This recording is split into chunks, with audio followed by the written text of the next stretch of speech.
CoCoTALK is an unscripted live broadcast. Anything can and will happen. The views and opinions expressed by members of the panel and the live audience are their own and not necessarily those of the CoCoTALK show, its sponsors, affiliates, or subsidiaries. Open minds encouraged, sense of humor recommended. If any off-color comments were made, we're sorry. Hi, this is Dale Lear, designer of TRS 80 Color Baseball, and you're listening to CoCoTALK.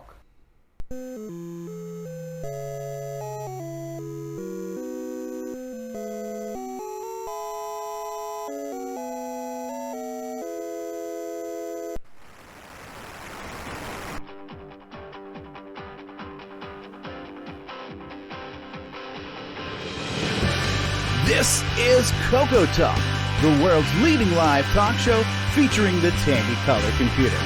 It's time to drop your socks and grab your real-time clocks, and let's rock.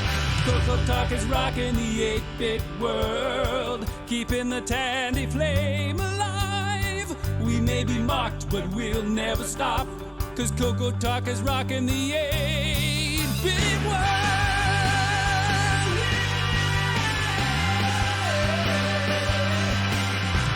All right, good afternoon, everybody. We're back and we're live with CoCoTALK, episode 115, the CoCo Forever private screening announcement and special contest invitation. It's gonna be awesome. CoCoTALK is rocking the 8-bit world, keeping the Tandy flame alive. We may be mocked, but we'll never stop, 'cause CoCoTALK is rocking the 8-bit world.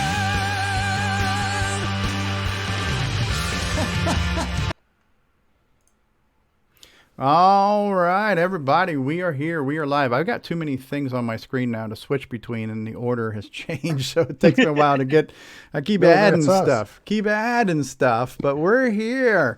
We're back. We're live. This is episode 115 of CoCoTALK. This is the CoCo Forever edition. We got D. Bruce Moore here in the house with us. We got Jason the Coco Man. We got David Ladd, just fresh back from a court date. James Diffendaffer's here. We've got the guy who says, "Oh, crikey." Nick Marentes is here. We got Richard Lorbieski, Brian Weasler, Nick Marotta, Mark D. Overholzer, L. Curtis Boyle, Ron Delvo, Grant Leedy, Terry Steggy, and Mark B. And I'm your host with the least, CoCoTALK. And here we are. How's that for quick introductions, huh?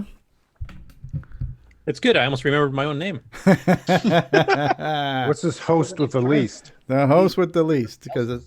Now, we also have a new and improved introduction. I need to recognize this in a timely manner, but Jim Brain from Retro Innovation says, like a stone skipping across the pond.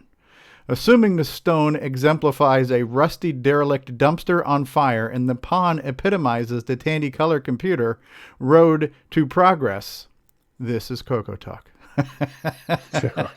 I would say our slogan should be CoCo whatever.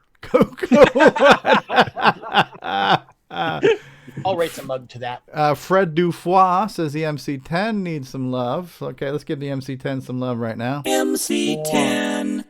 There we go. MC10 got some love. We got some people out here in the live chat already.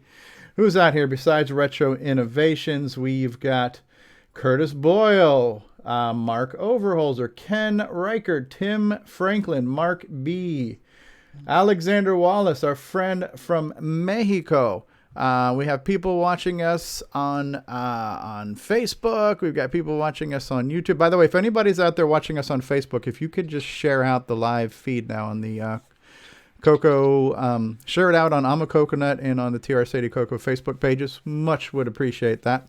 And we promise that you won't go to Facebook jail if you do it. Not an actual promise. Not an actual promise. All right. So we're here. We're live. I'm getting some inside chatter here from Zoom chat. What's going on here?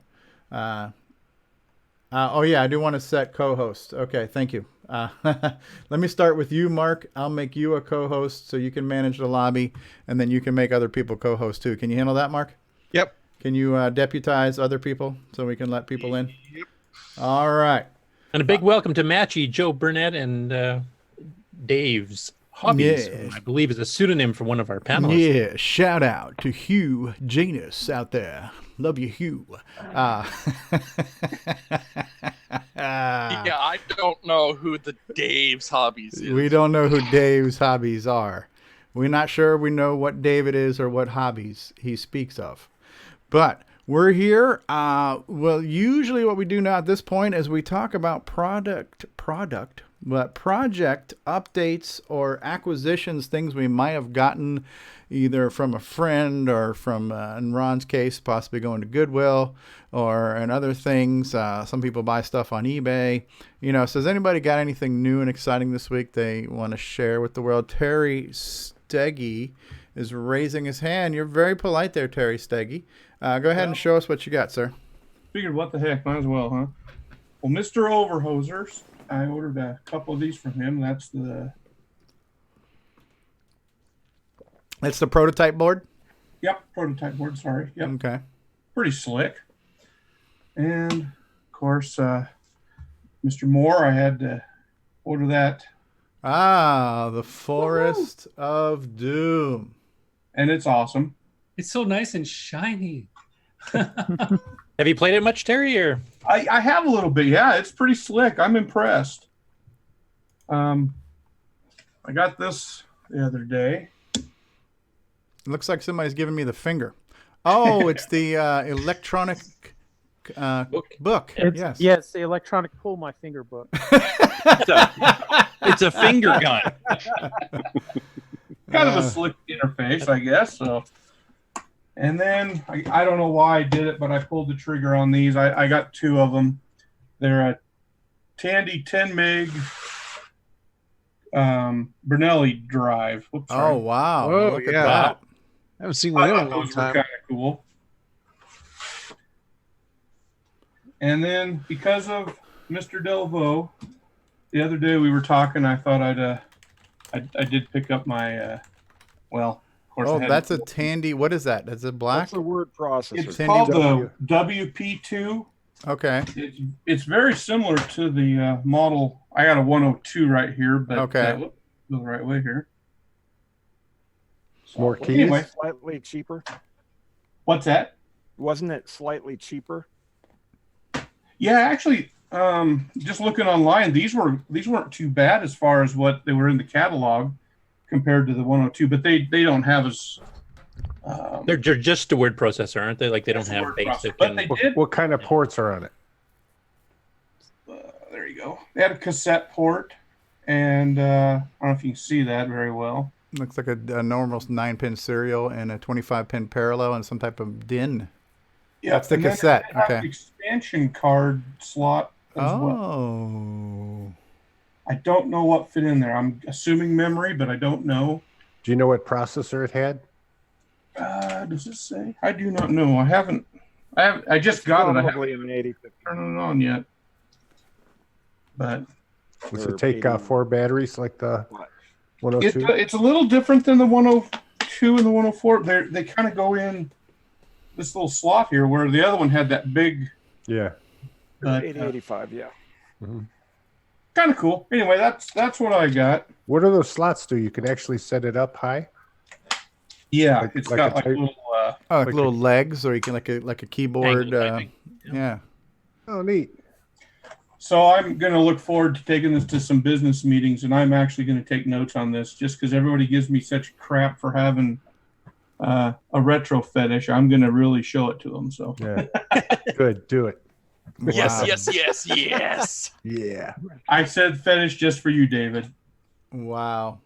Oh, jeez. Well, that's pretty cool. Thanks for sharing there, Terry. Who else Shoot me has, Ron's garage. Yeah. Who else has got something new and exciting this week that they want to show off with us? I have something old and exciting. Okay. Do I need to do a full proper intro for Ron's Yeah, why garage? not? All right. Hold on one Yeah. second. All Haven't right. done it in a while. We haven't done it in a while, so hold on. We're going to do a little bit of Ron's garage here in a second. All right, everybody. Get ready for the smooth, funky sounds and awesome retro collection of Ron Delvaux, featuring some choice pickups from Ron's garage. All right, take it away, Rendezvous. Okay, I'm taking it. All right, I have from the garage. I have a original. What's that girl's name? Fletcher's machine. Yes, it's a 100. Fletcher. This is a complete 100, and it has a 100 bag that comes with it. Oh wow, travel case. Yeah. Yeah. Now, what's cool is I have a 102 also. Here's a 102 and a 100. That's Fletcher's younger sister had that one. The difference in sizes. The 100 was much fatter. Wow. See that? Mm-hmm.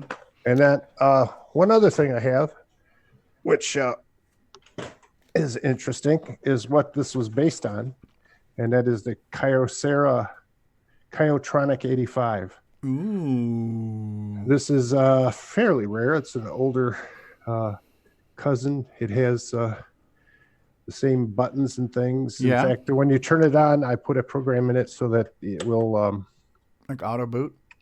Yeah, look at that screen. Look at that screen. Does that look almost exactly like the 100 screen? Yeah, it says basic and yeah. And I have the time correct. Oh, can hardly see it because 2019. Yeah. Okay. Yeah. And another thing is like bring it to church. Take your notes on it. Awesome. Yeah. You know it's both fascinating and somewhat sad at the same time, but that little tiny thing had a better keyboard than most of the CoCos did. True. This melted one on my TDP 100 is a little dodgy, but it's reliable and it's still working, which is cool.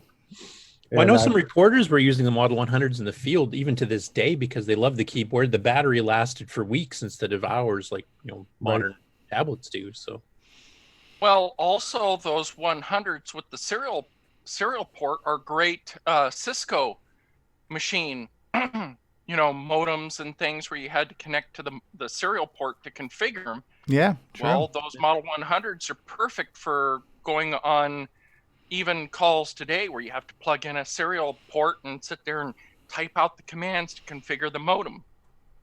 Yep. Or and equipment. Portable. Yeah, so basically a portable terminal. Yep.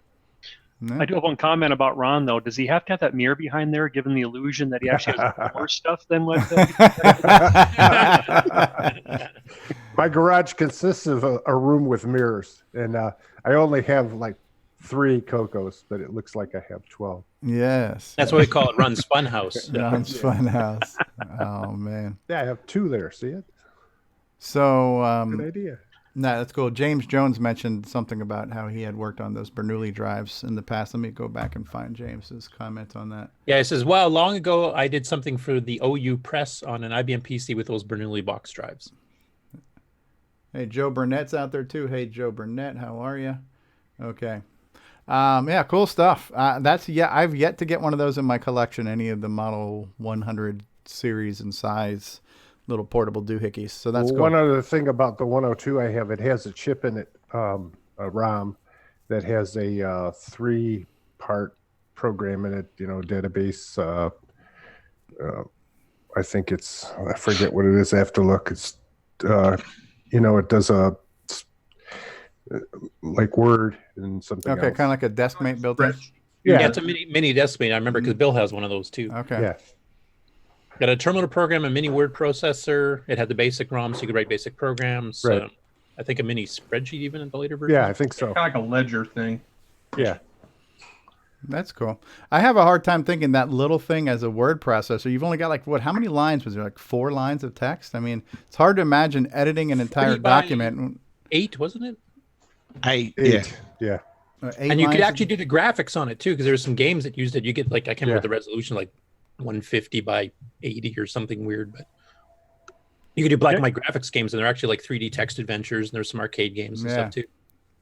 Nick, didn't you mention last week that you did some programming back in the day on the 100, 102? Righties? Oh, no, not me. Oh, okay. I thought you made a comment last week. Okay. No. You know what Nick said when he first saw the Model 100? Oh, here we go. Would you look at the screen on that beauty? It's all right. I'm not going to hurt you. Crikey. Crikey. Paul For Fiscarelli's people out that there. do not know, CoCoTalk used to do stand-up comedy, so that explains a lot about CoCoTalk.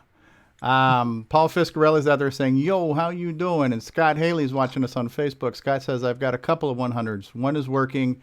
The other was working last year, but the screen got dimmer and dimmer. I hear a CMOS battery or cap might be the fault. He says he also has an HP 95 1X. Speaking of small machines for note-taking, I should take notes with it like the other gentleman mentioned for the annoyance of others. As I remember, those had like a built-in Lotus 123, and they ran DOS and 286. Wow. But they were like this big. Yeah. Wow. Well, Tandy had sequels too. Like they had the 200 and the 600 that came out that were more. I think the 600 was a full-fledged DOS machine with a much bigger LCD, and the 200 had an 80 column screen, if I remember something. I can't remember the exact details. But I think you're right. By Sharp too, that had like the printer thing fit in.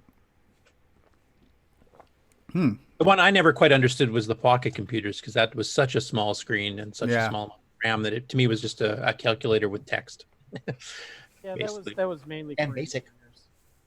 One of these days, They had printers. CoCo to it. I mean, the if PC wasn't too bad, I mean, just think about when people first started programming on machines, there weren't even screens at all. They were inputting stuff directly to the CPU just to get something out on a piece of paper. So the fact that you had anything somewhat immediate is still a step up from early computing. A lot of them are hard-coded with jumpers. They have jumper boards, and they program setting jumpers. We should all have toggle switches on our computers. Yeah, we should. Flippies, flip switches, blinking lights, you know. Switches and buttons. And when the Model 100 came out, Tandy also came out with a what they call the PT210, which was a portable terminal the size of a small briefcase that you could open up, and it had a little miniature thermal printer. So when you typed it, it came up on a thermal printer's paper. And that's when they had the acoustic coupler. Mm-hmm. On Yeah, it. didn't somebody have that last week or? Yeah, I showed that last week. Yeah, he had one. Sold for $1,000. I'll sell it to you for $900 if you'd like, Richard. No. Come on, Richard. It'd make a great CoCo in there. Richard, did it sound like that caps problem that the guy was mentioning for the screen dimming and stuff on a Model 100? Does that sound accurate, or did you ever repair 100s? The 100s, yeah, we did repair them. They were actually very reliable back in the day. The only thing that we had to really worry about was just the batteries dying out. We had to replace a few batteries, a couple of keyboards. One had a smashed screen. It was because it was on an airplane, and the guy had it in his carry-on luggage, and it got damaged that way. What do you mean? What do you mean battery? There's a CMOS battery, a little NiCad battery that holds all the information when you turn it off, like on the regular PCs. Oh, Your like the little non-volatile coin. RAM. Yeah. Yeah. Kind of like BIOS settings and that Battery. kind of Mm-hmm. Yep. So yeah, those had to be replaced occasionally. That was about the only problems we ever had with the Model 100s. Most of the ones we got in were also just RAM upgrades. And what was the processor in that? Was that the 8080 or 8088? 8085, I think. Yeah, Yep. It's an 8080 with it's a microcontroller. Yeah. Okay. With some added stuff on it. And that cable underneath that goes to the expansion interface can be a little delicate sometimes. So did that Tandy little portable word processor, could you also plug in an 80 column monitor to that? Like you could on the Model 100? Model 100 had an expansion unit. No? Not that I'm aware of. So it was a single purpose word processor with a limited field of view when it came to how much of the document you can work on. Yeah, because it's quite a bit smaller than the other one. I don't know what that expansion card did for you. It might have given it something, but What's that DIN plug do? That's a cassette port. Oh. What's this thing? RS-232. That was a like for a scanner and stuff like that. Yeah, Is the it just a barcode cover? scanner. Like a barcode scanner? Yep. Okay. I remember Model 100 magazines at the time actually had experimentation where you'd use a barcode scanner to scan in the actual programs instead of typing them. Interesting. I think I have a disk drive for one of those, but I don't have one. Because there's an expansion unit for the 100. They also had it looked like a Model 1200 actual PC looking deck for the 102, I think it was. Have 2 floppy drives on it, I think. The back of these look different. Yeah, definitely. The thicker one, the 100 looks like it's got a few more ports on it. Interesting. Yeah, who else has got a pickup? Well, not a pickup, but I guess since we're on the 100, here's something that I have. It's actually a Tandy briefcase. Nice. Holy crap. And it has the 100, the cassette, and all the cables and everything all. Wow. That's cool. That's what Fletcher used to get into the cab. Does it autograph? Does it say Fletcher on it by any chance? No Fletcher. No Fletcher. Doesn't have Radio Shack. There's a portable spy kit there that she could break into mainframes and stuff. Yeah, if there was a... Here's the... Mission Impossible. Mission Impossible. Here's the... here's that scanner you guys were talking about. I think that goes back to Uncle. Here's what that scanner that you guys were talking about looks like. And it has that plug, Ron, that... the serial port, cassette port? Yeah, because it says... what does it say on this door? BCR. Okay. Barcode reader. Barcode reader. Mm-hmm. One might say that wand type object is a probe, and I'll just leave it at that. I do have a couple of little things here that I got. Not really completely CoCo rated, but kind of intrigued me a little bit. It's this computer graphics book, and I guess what kind of caught my eye on it is that it's kind of like that. Oh wow! That line graphics, but they go into talking about some of the mathematical formulas that they use to create the graphics, and I thought, well, maybe that might be something that might be able to play with, maybe in a basic program or something. Okay.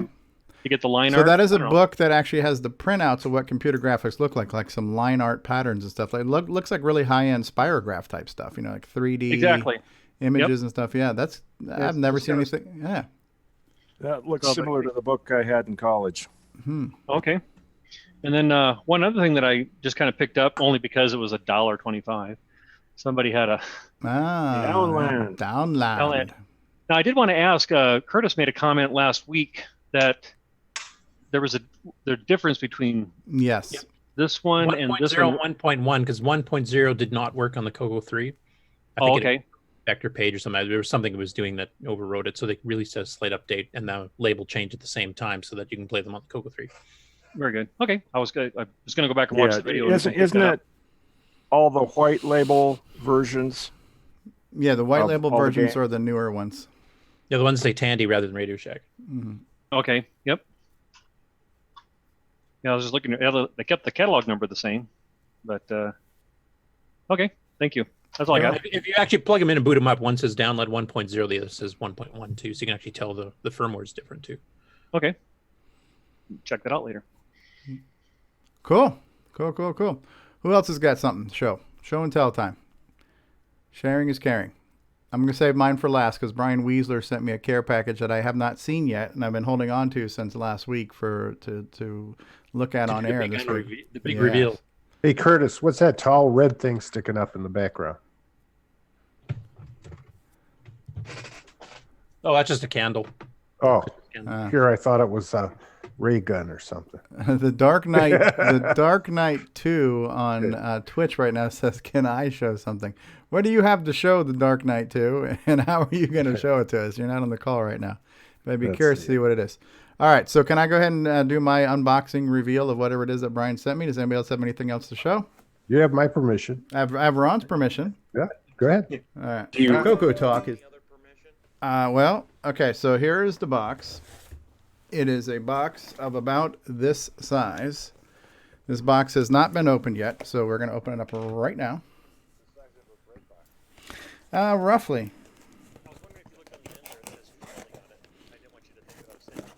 Mmm.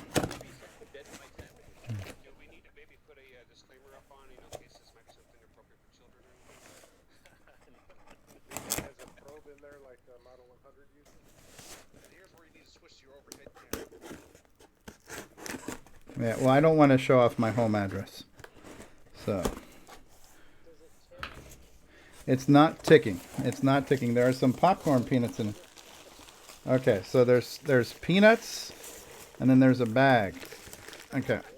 Anybody hungry for some styrofoam peanuts right now? Okay. It feels heavy. Okay, so is it just a bag, Mark? Okay. Okay, now I have something wrapped up in paper. And okay, so this is it's a power adapter. Let me see. AC adapter. It's an AC adapter. Not many things need an AC adapter. So, I don't know though. Now, what else do I have in here? Holy crap, look at this, dudes. It's a trackball. And it has a DIN connector, and there's rubber feet, like replacement rubber feet, stuck to the bottom of it. So does.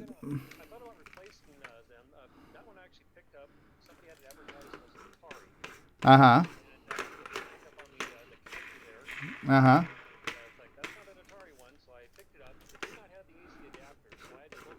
Okay.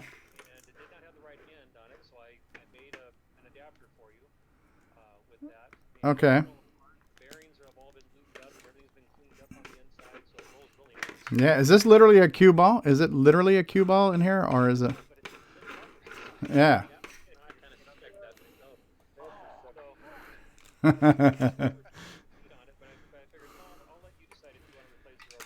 So it has to have power. It's got to be powered up. Okay. Okay. Son. Yes. Yeah. Well, listen, the ball's already been lubed, so and it. And we want to see a live demo of Color Pete and Polaris with it. That's that. Yeah. So we're gonna play. So I know you've talked about it before, and I just thought maybe it might be kind of fun. You can do some live gameplay with it and see how you like that. I'm thinking double back might be kind of cool. Obviously, any type I've of tried centipede. that. It's harder to control than you would Oh think. yeah. But Polaris and Color Pete work really well with it. Actually, what I really want to see is you try to do Pop Star with it. They didn't see it. Oh, you know what? Hold on one second. Yeah, I just realized something, and Ken Riker just pointed it out. You guys, the audio of you guys talking while I was showing it off was not coming through. So Ken said I could hear faint audio. That's because my microphone was picking up what was leaking out of my hollow head. So everything you guys said while I was showing off the trackball, most people didn't hear. I don't think that's a big loss. It's probably fortunate for them. Yeah. I'm sure Jim Brain will thank us for that later. So Brian, you want to just go over again like what you did, the restoration of this thing, because nobody heard that. Sure. What I mentioned was that I saw it out on eBay. It was advertised as an Atari controller, because there's a lot of those out there. The Waco trackballs, and I picked up on the fact that it had the DIN connector on it, and so I grabbed it up and was looking at it. I already have I have one in a box actually, and I have one that I use when I'm messing around, and so I thought, well, I'm going to pass on this one here, and so I cleaned it all up. The trackball, cleaned that all up. The bearings inside have all been oiled. They were a little stiff, but did a little lube up on those, and then cleaned up the cord and everything. Got it all nice and cleaned up, the outside case, and then the rubber feet. I just put those on the bottom there just to see if you like to replace them or not. I find it actually easier to just hold it in my hand than actually setting it on the table. Okay. And kind of going that way, I find it easier. So the rubber feet, doesn't matter for me, but like back in the old arcade days, you can kind of sit there and kind of start rolling that thing left or right. It's kind of fun. Yeah. So yeah. Cool. Well, thank you. I appreciate that. And I hope you enjoy it. I feel like we might have to have a spontaneous gaming session tonight of games that could all benefit from the trackball. So, yeah, like I said, double back is a difficult one. It doesn't work as well as you might think it is. It's a bit harder to control because you have to try to make tight loops and stuff, and that's hard in the trackball. But ColorPede and Polaris really work well with it, so I'd highly recommend those two. So we'll see a lot of level 1s tonight, is what you're saying. Yes, lots of level 1s. Yeah. So the people, anybody listening live on Spreaker would have heard the audio, but the people on YouTube did not hear that initial audio. So, is the wall wart longer than 5 inches? I know the one I got with mine was actually it's quite long. It's longer than most electrical cables. And I'm surprised it was an AC adapter too. I'm not used to many things needing an AC adapter. Yeah, it's pretty specific. I looked at the original one, and it calls for a 6-volt AC adapter, and so that's what I had to try to locate out there. And then, of course, the ones never have the right ends on them, so I picked up some little 2mm foam plug ends and soldered it up, heat shrinked it, and put it all together. Very cool. Very, very cool. Well, thank you for that. I really appreciate that. That's cool. You're welcome. Enjoy. Give me an excuse to play some games tonight. Just remember, the MC10 runs off of AC power. That's correct. When the CPU is that hard, when you got a hardcore CPU like that, it needs all the voltages it can get. So, yes. I can't remember if the Dicom light phaser interface did or not. It had a plug-in 9 volts, I think, because it can run off a 9-volt battery or an adapter. All right, have we concluded our show and tell segment, project updates, announcements, things to share? Anybody else have anything else they want to share? No? The only thing I'll share is that ease of use is stalling for a bit now because I got super busy with work this last week, thank God. So, Okay. DeBruce, are you there? Hello, I'm here. Okay. When we come back from commercial break, and by the way, we are going to show off one of your commercials for the System Hacked. We have some new commercials to run today. Fresh new batch of commercials. We have a new CoCo Thoughts. Have we seen CoCo Thoughts 5 yet? I don't remember. I don't think so. Okay, well, we're gonna see CoCo Thoughts number 5. We're gonna see a new batch of commercials, and we're gonna come back and we're gonna talk to DeBruce about his project CoCo Forever and this private screening that we're gonna have next weekend, and the contest that we're gonna have where people can join us on this private screening and hear and experience and share the entire series, all 10 episodes, and hear feedback and commentary from the creator and the director and the voice talent and all the other people who've purchased copies of the series. So we're going to screen it together. It will be so private. This will be like the actor's cut? The actor's cut, yes. And will there be takeouts? Like, there might be bloopers. Crashes.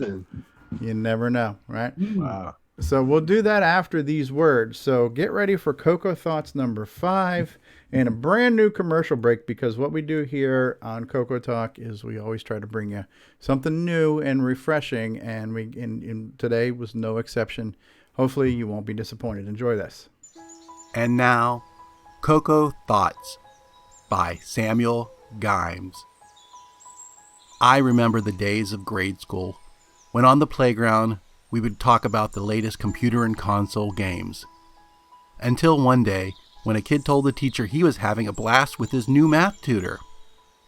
After he got out of the hospital, he changed schools.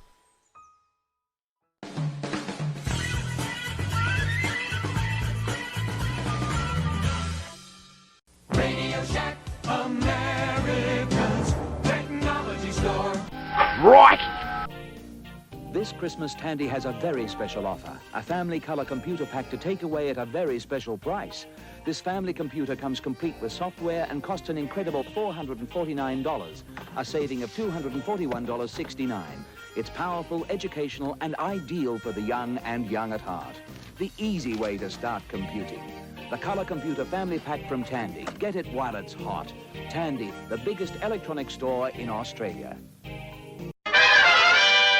As you start your journey to CoCo Fest, you notice the road ahead is littered with rogue furniture. You realize you are driving on the Nightmare Highway. Nightmare Highway.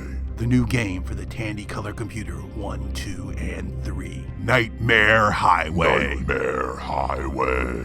Stunning low-resolution visuals. Digital to analog converted sound. 100% machine language and basic. What are they saying about Nightmare Highway? Nightmare Highway. Steve B. York says, of all the games released this year, this is one of them. L. Kurt S. Boyle says, this will not be on my site. Nick Marionette says, crikey, look at the size of that croc. Get your complimentary copy of Nightmare Highway. Nightmare Highway. At cancanmakeit.com. If you got it for free, you paid too much. Coming soon. All situations depicted in this trailer actually happened. This true story has been anonymized to protect the guilty.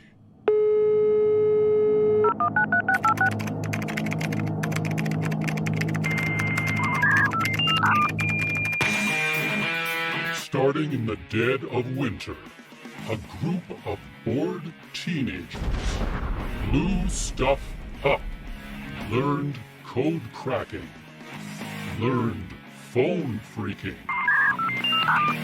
hijacked and hacked. No system was safe. No one could catch them, or so they thought.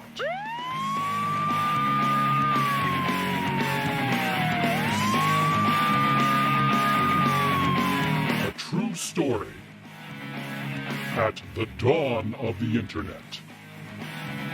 System hacked.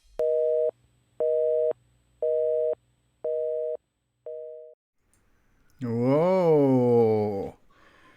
Well, before we even get into the whole CoCo for everything, if you want to talk about system hack there for a minute, Bruce, because I remember when we interviewed you for Forest of Doom, you mentioned this, that you were working on a nonfiction thing based on people that you knew, and you kind of alluded to this was a project you had in the works. And now it's looking like this project is coming closer to fruition? That's right. I will be releasing it shortly on Kindle and on iBooks. Okay. And like the story, I mean, obviously not all that video is from the 80s. Right. But everything depicted there does represent something that actually happened. Okay. And and that CoCo in there was part of the CoCo you saw go by is part of the story. Okay. And I'm actually in the story. Okay.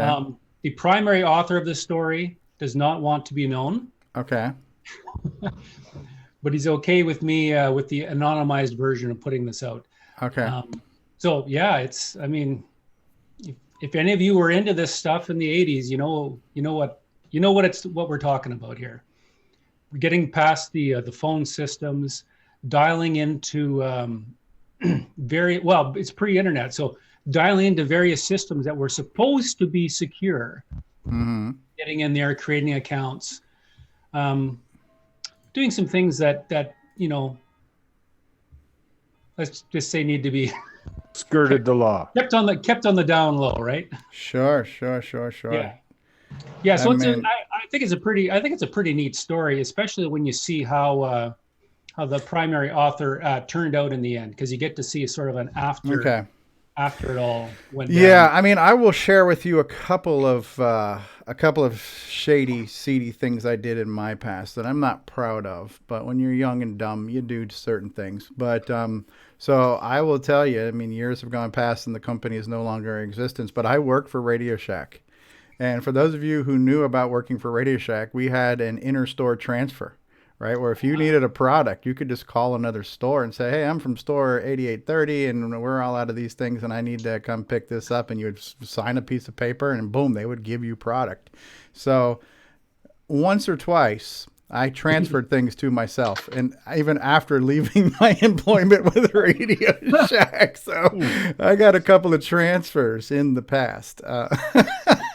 That's just one thing I did in the past that not proud of, but some kind of shady stuff that happened. We didn't have. Look out your front door right now. You Radio Shack. Check your window. Yes. So, Curtis, do you have any thoughts on these activities?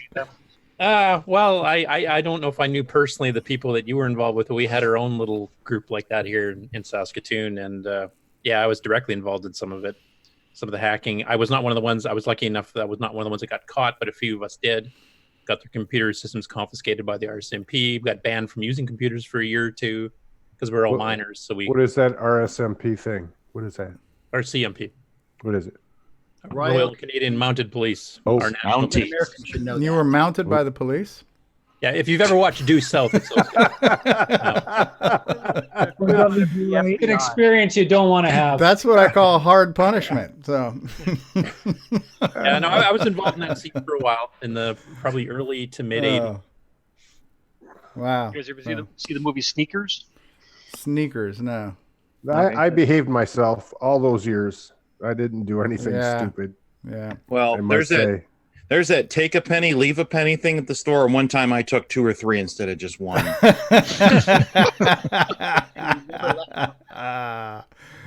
Ken Reichert said you were caught by Dudley Do-Right, the Canadian Mountie. So, yeah.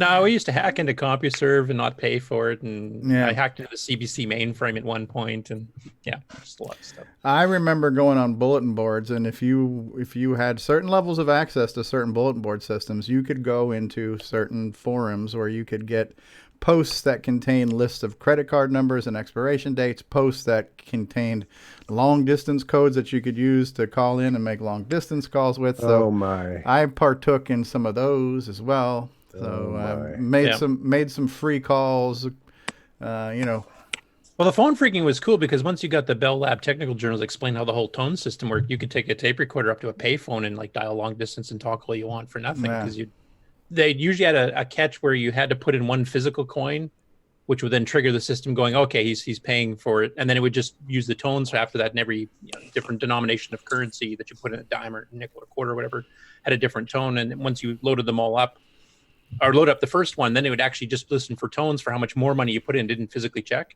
So you'd put in like a dime to start the call, and then you'd have this tone for a quarter and just keep playing it. And then you'd phone long distance for 2 hours or whatever. Wow. Didn't Steve Wozniak make some kind of a cheater box for that? Blue box. Yep, the black box. Yeah. They were blue. And of course, Steve Jobs decided to make a commercial and start selling it. I could share a whole bunch of stories about how we milked the Tandy system, especially with contract services in repairs. We would, a lot of times, if we had a customer bring in a service, one that was under contract, there was times that we would supposedly replace parts, but never really did, and charged it to contract services. And well, then we would have free parts. Free upgrades for everybody. Free upgrades. Now we know why Radio Shack went under. Their system was way insecure. Oh well. Right. The other thing that managers had to power, the repair managers, ICSPs, those had to be signed by the manager themselves or the district manager. But as a repair manager, we did not require a signature from the other store. So we were able to charge whatever we wanted to charge to another store. It would have to be caught by that store manager when their P&L came out, usually within about 30 days. And one shop in California, what they did was they would just charge very small charges to several stores and other shops throughout the country. And then when he finally got caught, it was something like $80,000. Wow. Bogus charges. Wow.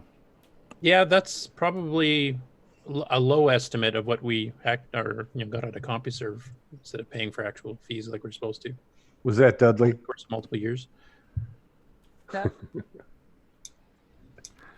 right. Well, now that we've all talked about some of our shady past, why don't we move forward and we're going to talk a little bit about this. I'm gonna spotlight you for just a minute here, DeBruce. And why don't you tell us about the history of the CoCo Forever project, and then we're going to talk about the future that's going to take place next weekend. Okay. So CoCo Forever was an idea I had. I probably had watched Back to the Future recently with my kids, was introducing them to that series. And then I got thinking, what if you could do that and go back and at a critical point and make it so Tandy actually got ahead of the other technology giants, Microsoft and such. And so I started writing this story, and I did it as multiple episodes, and it was going to be an audio drama rather than a book.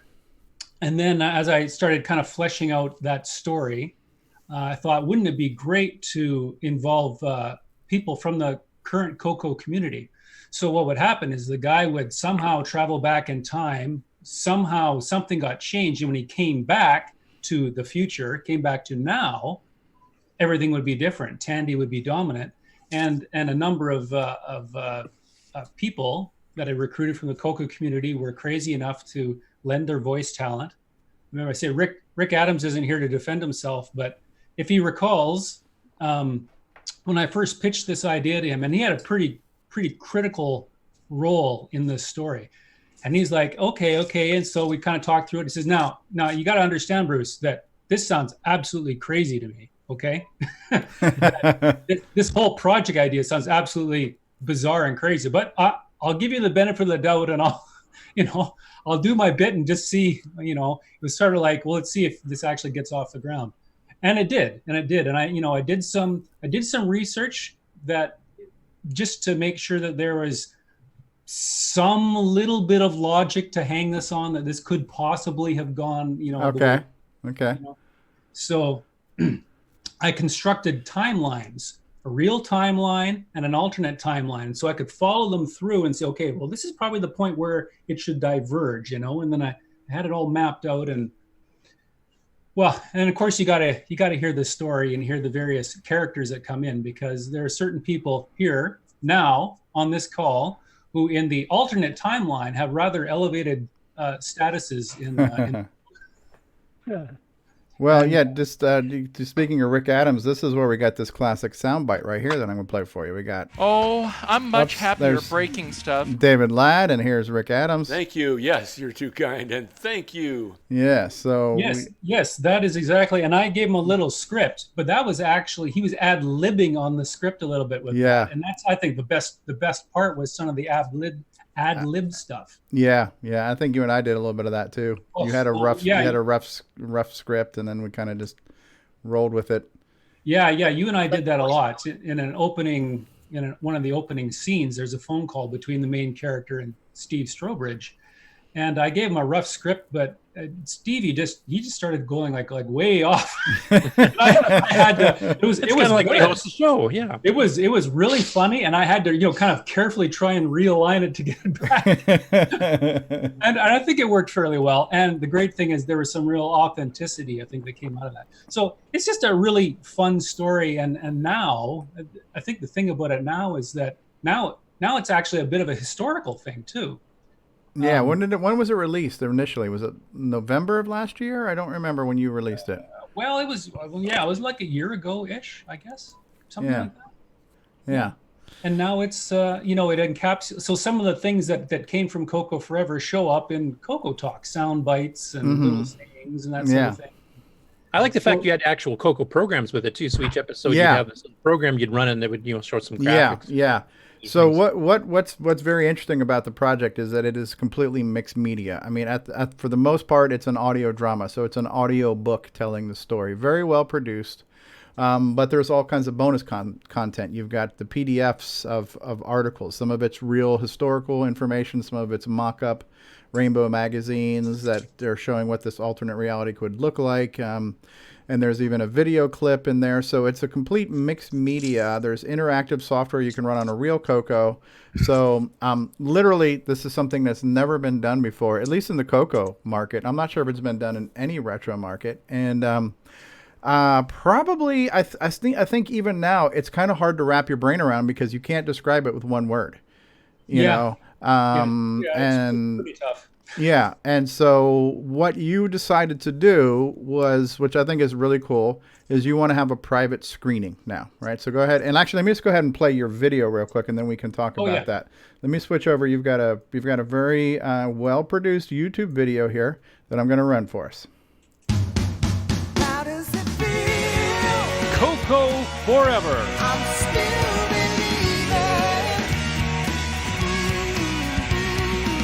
I haven't seen any of the other retro or even modern communities try to pull off something like this. This is unique. Next to the Switcheroo, the hottest selling CoCo product of 2018.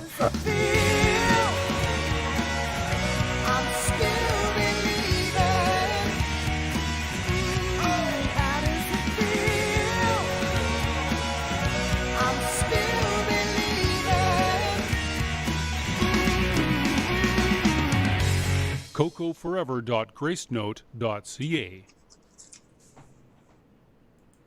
Okay, so the question is from Ken Reichard. How does one screen an audio drama? And what it's going to be is it's going to be a Zoom call where we're all going to be on like we are now. But this will not be broadcast live, so it's going to be a private party. And the primary members are going to be Bruce, the cast and crew. We've also invited, if you've purchased CoCo Forever and you are a consumer of the product, you are invited to this as well. And then we're going to just listen to it as we're on this Zoom call. And as we listen to it at the end of each episode, we'll probably talk about it, right? So some feedback and commentary, feedback from the listeners, commentary from the talent involved. Do you want to go as far as even playing all the softwares that go along with it too, and the whole thing? So there's 10 episodes, and they average about 8 minutes a piece or something. So we're looking at probably 2 hours, maybe 2.5 hours, right? Of us feature length movie. Feature length movie. Now it's gonna be done live. It's just not gonna be streamed live, and then we're gonna record the whole thing. And then it's going to be this video, and I'm just going to give you the video, and whatever you want to do with that video, Bruce, is up to you. So if you want to give it away free, or if you want to make it like a bonus clip, or if you buy the series, you get the bonus video of it. Whatever you want to do with that when we're done. But I think it's a really cool idea.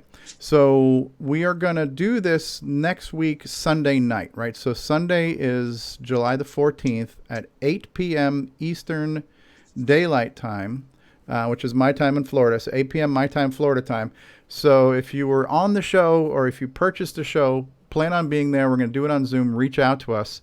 And for those who would like to be part of the private screening, all you got to do is send us an email, and then we will choose a few people to join us as well. So if you had never purchased it before, but you still want to be part of the private screening party, send an email to CoCoTalk@CoCoTalk.live. We will announce the winners next week live on the air, which will be Saturday, and then Sunday evening we will have our little party. Bring your popcorn, right?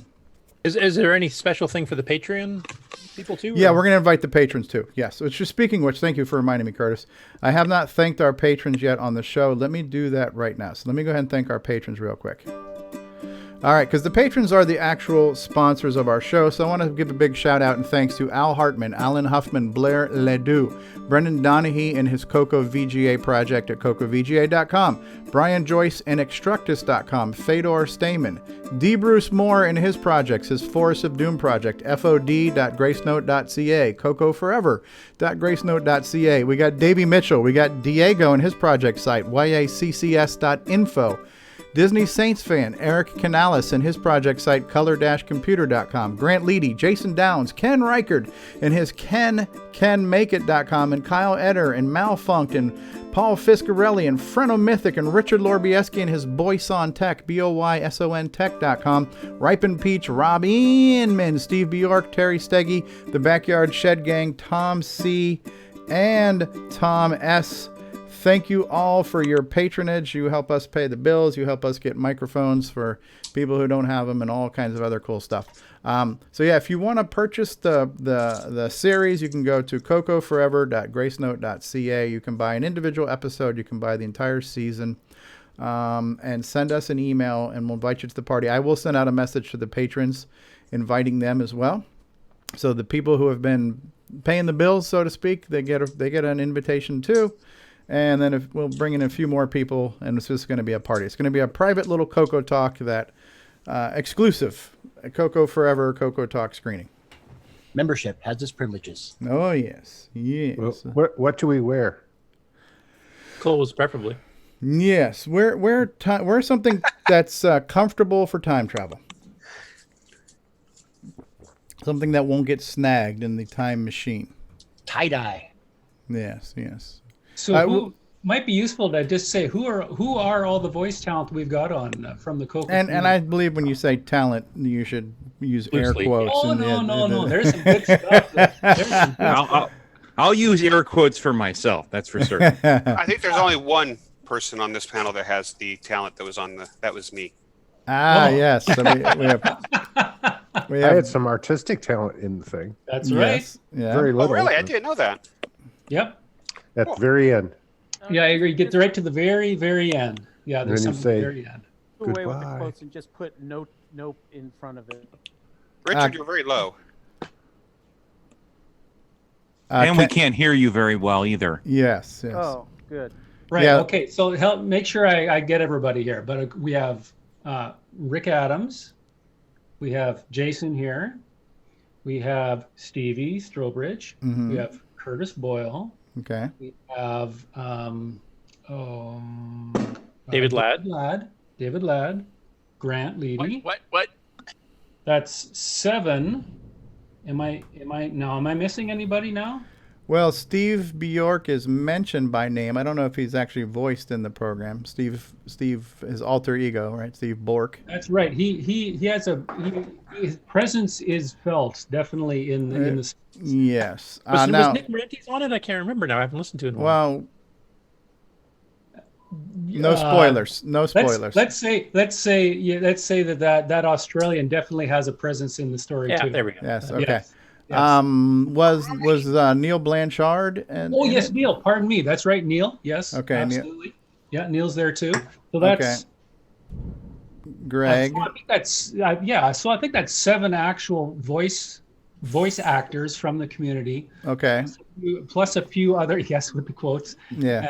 And Ron's made a contribution. Steve Bjork and Nick Morentis have made contributions. I did when I first was working on the timeline. I had a conversation with Boise Pete, and just to see whether I was totally out to lunch or not on my idea. So I got a little feedback from him too initially. Okay. Very cool. Yeah. Boise Pete, the guy who literally wrote the book on the color computer history. Exactly. He seemed to be the guy to talk to make sure. Yeah, right. I wasn't totally crazy on what I was doing. Was he a creative consultant? So yeah. Yes, yeah, I guess that would. Were be, his fees reasonable? Oh yeah.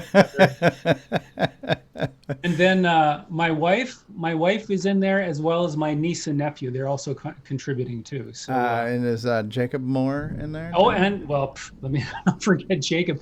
Jacob plays the young version in a flashback. The young version. The main character, who I voice. So Okay. And Ken Reichard says, I contributed nothing, and the project is better for it. So Speaking of Ken, just a slight aside here, we'd show his commercial for his new game. Yes. And I wanted to mention, like your new book on the hacking that's also based on a true story, because people did hit furniture trying to get to CoCo Fest. So I just wanted to mention that. Yes, it's based on a true story. Yes. As I have it running in the background. Yeah, that commercial of Ken's there. I don't know if it came through on the stream, but man, that just I just couldn't stop laughing. I know, it was great. It was so good. So good. Written in assembly language and basic. 100% machine language and basic. And basic, yeah. And basic. Oh. If you got it for free, you paid too much. So good. It's like I can do anything I want. I can do anything I want and sleep on the couch. Yes. Hey Jason, that's a really nice microphone you got there. Why did you get that microphone? I had some silly project I ended up getting involved in. Can you give us any lines from or is this a teaser? Can you get into character for just a minute, Jason, and I don't reprise know if your role? Ever in character to begin. Reprise your role for us, Jason. Actor, Jason. Oh boy, I'll just cringe during those segments when I hear myself say things like "stop right there," or whatever it was. I don't even remember. It's the only thing I just remember "thar," so THARE. I don't know if you guys can hear it, but I've got some wickedly loud thunder right outside my window right now. Nope. All my major technology is on battery backup, but there is a chance we might have some light flickering and whatnot. So you just never know. Okay. We just know it's not a rage quit. It's it might be technical choose. Could be an act of God. The Lord has spoken, and he said, I've had enough of this crappy show. So saith. So this is can only hope. Yes, yes.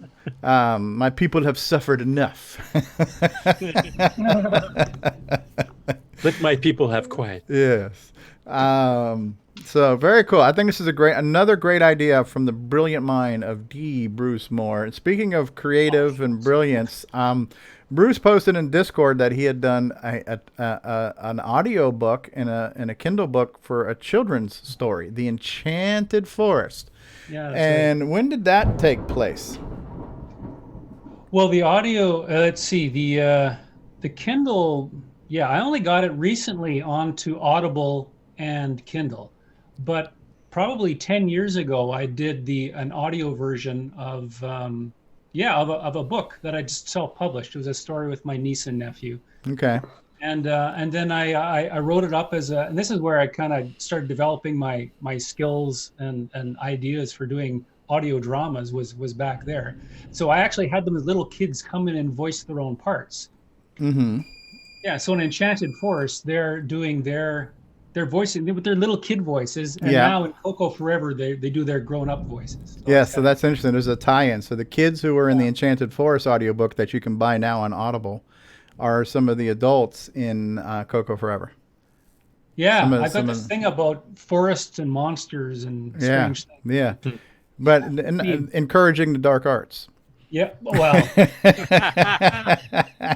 bomb threat game, encouraging unsafe storage practices. Yeah, that's what you're talking about. That's it. So, no, it's really cool stuff. So yeah, I'm looking forward to it, and great production. Another brilliant product from the mind of Bruce Moore, who has brought us a video game with a book.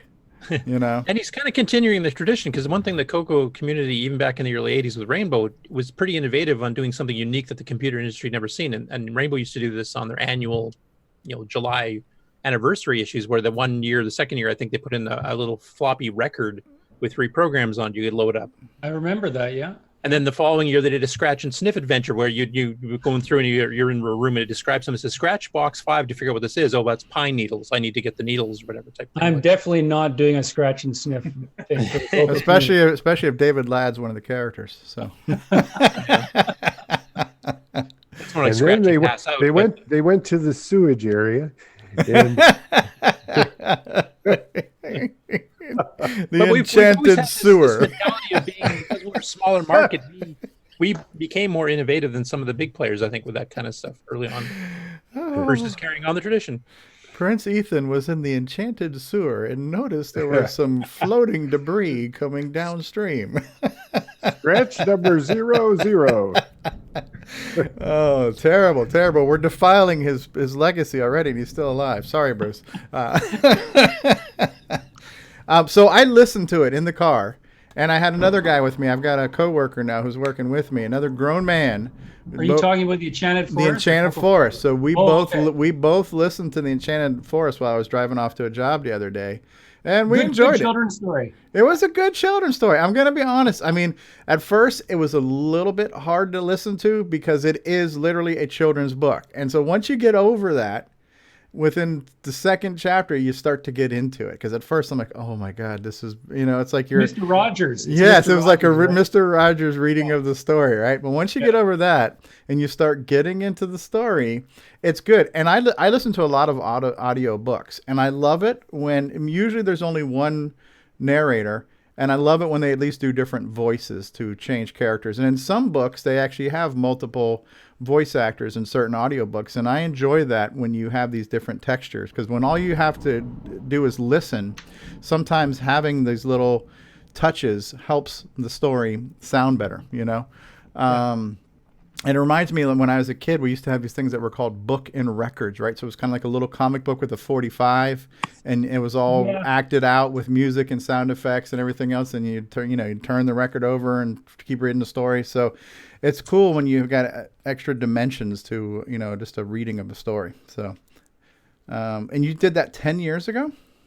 Yeah, I think so. About 10 years Yeah. ago. I mean, it was really well produced for 10 years ago too. The how you added the music and the transitions and everything else is really stellar product. So. Yeah, thank you. Now, Bruce, you also did the CoCoTALK theme song, correct? Yes. I have a story for that. One of my coworkers, Kelby, has been getting part of the CoCoTALK stuff. Been listening to it, getting involved. He let me know the other day he woke up at 2 a.m. singing that song and couldn't get it out of his head. Well, thank you if I ever spoke to you. So yeah. Well, not only that, but the how does it feel? The whole little teaser song that goes to the beginning of Coco Forever. That is an earworm too, because that's totally like a Journey-esque little piece, you know. Yeah. Actually, I've got some you're of affecting all the senses. Good job, man. I've actually got some of Bruce Moore's hits right now. Let's go through the top 3 countdown of hits by Bruce Moore. Here we go. Coming in at number 3. And then we've got Stuck in the elevator. Gotta get home from the Coco Fest. Stuck in the elevator. Gotta admit we don't smell the best. Yeah, yeah. Scratch the snitch box 5.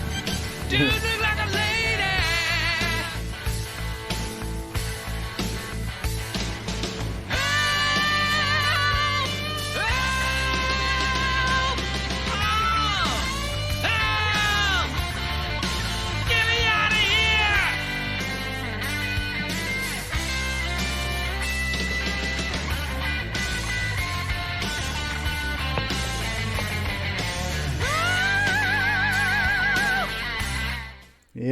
Yes. And coming in at number 1 on the Bruce Moore countdown, here's the answer.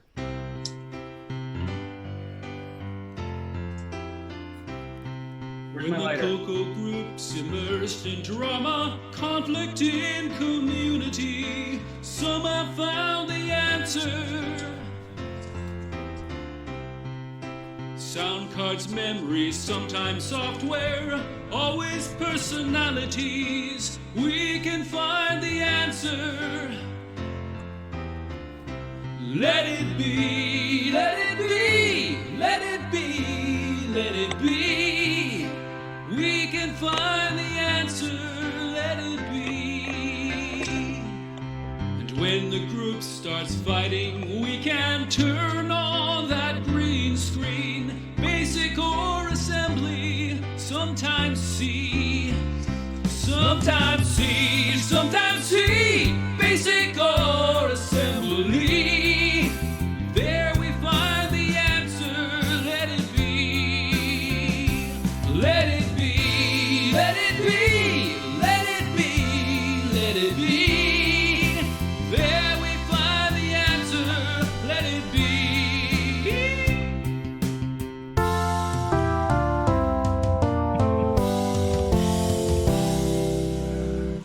Oh yeah. Me, Coming I just in. My favorite. Number 2 got us booted from the Heron. No comment. Number 2. That's why I put the hand sanitizer out there, number 2. Oh. Yeah, Bruce did a good job on number 1 because I love that one. David contributed to that. He's actually him and who else was in that conversation that sparked it? James Diffendaffer, maybe?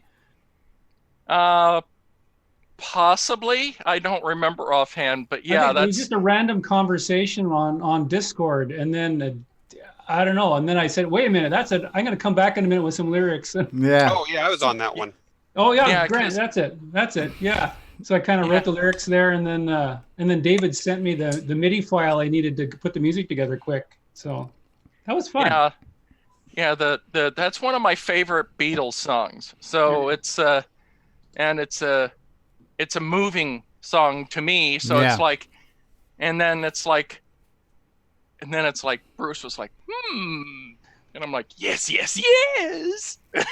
Yeah, it just sometimes you know things just write themselves. You know, sometimes a good joke writes itself, and a good song can just write itself. And you've definitely been inspired by the community in a lot of ways, and you've been an inspiration to the community. I'd have to say that Bruce Moore is a national treasure when it comes to the CoCo community. What do you guys think?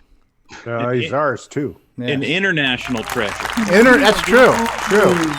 An international treasure. And also, go ahead. When people getting stuck in an elevator, it just writes itself. It does. Pretty much. And for those of you who did get stuck in the elevator, Bruce would like you to know that he's sorry. He's sorry you guys got stuck in the elevator. Game. We're waiting for the Jim Gary did have elevator action.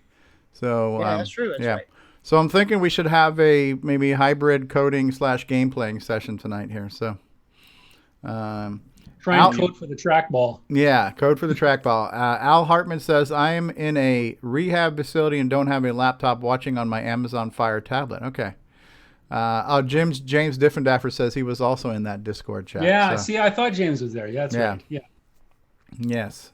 Elevator Ken Riker says my next one's going to be elevator in action. That's good. Ken's coming up with the hits. There's a lot of inspiration. Things happen. And a lot of times, people react in a positive manner. And that's what we like to encourage here, right? Good stuff. So that's our plan. So once again, if you'd like to join this 2.5-hour marathon of experiencing this in a group setting, in a kind of a watch party, collaborative screening, send an email to CoCoTalk@CoCoTalk.live. And I have a feeling there's a very strong chance you'll probably be able to watch it with us. I think our barrier to entry is pretty low. I believe sending the email is probably our standards are low. Is what we're saying. Yes. I don't know. Am I getting an invite? Yes. Well, stop right there, Jason. What the hell do you think you're doing? Well, that's the whole reason I got this microphone. It's like, you want to do this? I'll do it, but I got to buy a decent microphone. So I got a twofer, and you got what you got. You get what you get, and don't get upset. The voice direction for Jason there was this. Okay. Now and this one be calm. This one be, not nervous, and this one just be really angry, and that was it. And that's what we. Oh yes, I had just little snippets. It's a very small part, and I had to look to Bruce for context because I had no idea what the story was about. Yeah, same with my part too. I had no idea. I just had that little snippet. Yeah, I mean, I think all of us, we were kept in a vacuum. Right? It's like a Star Wars movie. When you think about it, I mean, snippets of the script. I was in episode 1. And then I also had recorded some dialogue where I was in the final episode, and I completely forgot about it because from the time I recorded my dialogue with Bruce to the time anything was released, and he was releasing this episodically as well over time. And then by the time, and I didn't buy the entire season right away. And by the time I finally bought the full season and listened to all the episodes, and I was like, oh man, I'm in the end too. I'm like bookends. I'm in the beginning and I'm in the end. So, I forgot about all of that. So, right. Well, and then, another thing you didn't know is that now you have to listen really closely, but when you hear the music at the end, I managed to grab a soundbite of Stevie singing a little bit of random something. Like I need a hero, right? So get it into the song. Yeah, I need you to isolate that for me. I would love to have that because. Okay. Remind me, but I'll see if I can dig it up separately. Yeah. Yeah. So yeah, very cool stuff. So yeah, great project, and I think this is a great idea. And then what you end up doing with the screening footage will have to remain to be seen, but it'll be there, and it's another slice of history, right? So even though this is a story of an alternate history, it is a part of the real history of the CoCo, of things that are going on right now, right? And so, good stuff. All right. What's the date on that again? July 14th is when the screening's going to be next Sunday. Sunday night. Sunday night.